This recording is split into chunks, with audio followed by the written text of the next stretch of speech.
So first we're going to cover what an about page is, right? So pretty sure you guys already know what it is, but in case you don't have one, in case you have visited other websites that don't have one, because I have as well, an about page is really just a place where your audience and your visitors can learn more about what it is you do, the business that you have, and ultimately how you got started.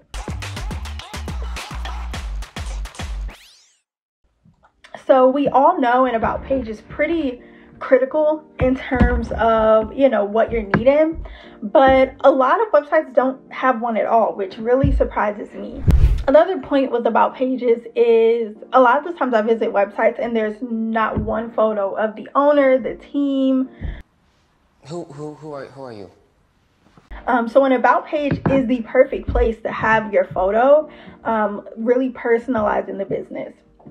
So now that we've really talked about what an about page is, let's make sure we talk about what an about page is not.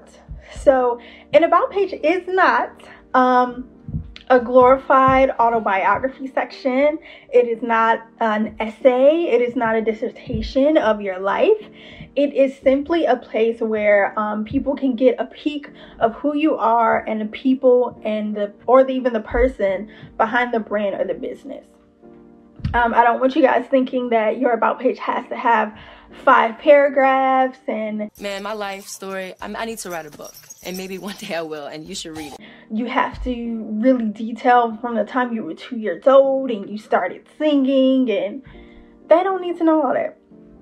So now that we know what an about page is, what an about page is not, let's talk about the 3 things that your about page needs to have. So we already know that your about page is not about you, but your about page is about your ideal client, and it is about your visitor. Number 1, we are letting them know what experience you have. So a lot of the times I see about pages where people simply list out all of the degrees they have, all of the corporate positions they've been in, but they don't really detail what experience they have and how that connects to their business and to the simple impact that they make with their ideal client. You can list all the degrees you want, but if I don't see how it connects to what I'm paying you for, then it doesn't make sense. So next, you want to make sure that you're explaining how your brand story, life story, whatever you want to call it, connects to your mission and your vision. I know a lot of folks have had life-altering experience, but we really want to replace the kind of glorified novel that we're really pressed to write and explain the impact that it has on your business.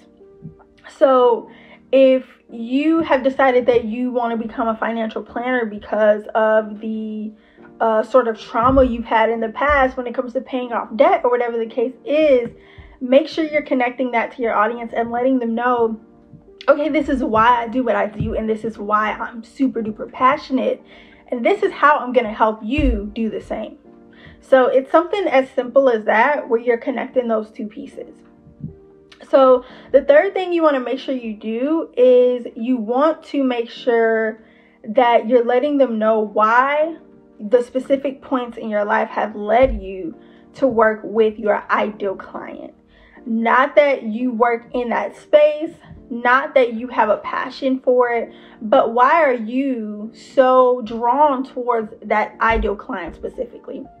Because it's one thing to visit a website and read an about page and understand that this person is an expert and understand that this person knows what they're talking about. But it's another to say, okay, well, this person knows what they're talking about and they're talking directly to me. So even if it's something as simple as even like that craft business we were talking about, someone who likes trinkets, someone who loves giving gifts, those are all things that you could really pare down into your ideal client. I'll let you guys know that you can have fun with your about page. Don't forget to have fun. It doesn't have to be super duper stuffy. You can make sure that you're saying things like, I have 2 kids, I have a dog, like the one running around here. You can include photos of your family. You can include a quick, quiz to get to know you. But you want to make sure that the core of your about page truly exemplifies not only who you are, but why you do what you do and how that connects to making an impact to the visitor on your website, because otherwise they're not going to have an inclination to learn more and to ultimately pay you. So let's kind of recap the what we've talked about so far, right? So an about page is where your audience learns more. It's not an essay, it's not an autobiography, it's not a dissertation, but it is a quick glimpse into who you are. So the 3 things you want to make sure that you touch on your about page are: what experience do you have, and how does that connect to your industry and to what you do with your customers and clients. Next, you want to make sure that you're letting them know how your brand story, life story, whatever you want to call it, connects with your mission and your vision within your business. And lastly, you want to tell them why those specific points led you to work with your ideal client. And if you don't know who your ideal client is, I definitely suggest you do a quick brainstorm. Give them a name, give them an age, give them an occupation. All of these things are really going to help you hash out who you serve. And of course, if anyone is in need of any brand strategy, any website design, and things of that sort, my calendar is open for the rest of the year. I do have 3 spots available. So I definitely thank you guys for your time today. Really take that time to think about what your about page is giving off, what it's saying. Add photos, add personalization, but make sure that you're communicating your value. And I'll see you soon.